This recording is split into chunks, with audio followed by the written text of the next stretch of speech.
Body of President Mwai Kibaki will be transported by road from the Lee Funeral Home to Othaya on Saturday, although the government has withheld the route the hearse will take as a classified security protocol. The National Funeral Committee, which is running the preparations in Othaya and Nyayo Stadium, where the funeral service will take place on Friday, has assured Kenyans that preparations are steady for Kibaki's final send-off. NTV's Melita Oletenges reports.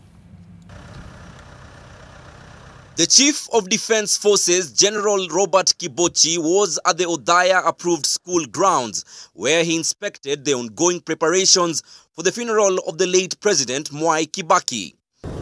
The National Funeral Committee steering burial preparations for the late President in Othaya, led by Kennedy Kihara, the Principal Administrative Secretary in the Office of the President, stated that Kibaki's body will be transported by road to Othaya.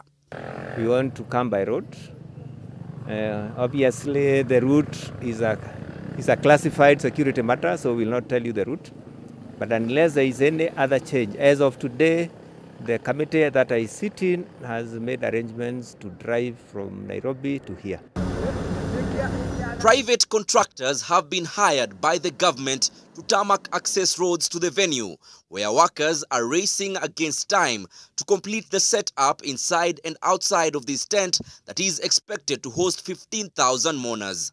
Traffic is managed, and we are managing traffic from Nairobi, from Lee Funeral Home all the way to his rural home. So we don't anticipate problems. Several dignitaries, including heads of state and government, will attend the state funeral at Nyayo Stadium.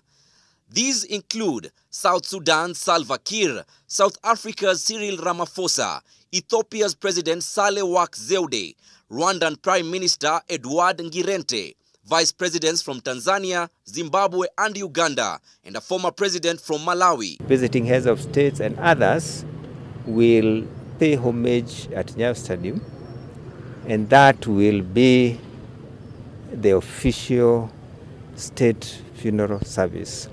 Meanwhile, at the Nyayo Stadium, Nairobi, where the funeral service is set to take place on Friday, the government has insisted that preparations are on course, urging Kenyans to observe time and to follow the right procedures of the ceremony. And we'll conduct the mass here until probably about 1 o'clock or thereabout, before we disperse. On Saturday, the body is going to be transported by road, as you already know, to Othaya, approved school, where we are going to have another service before the interment at the late president's home. Melita Oletenges, NTV.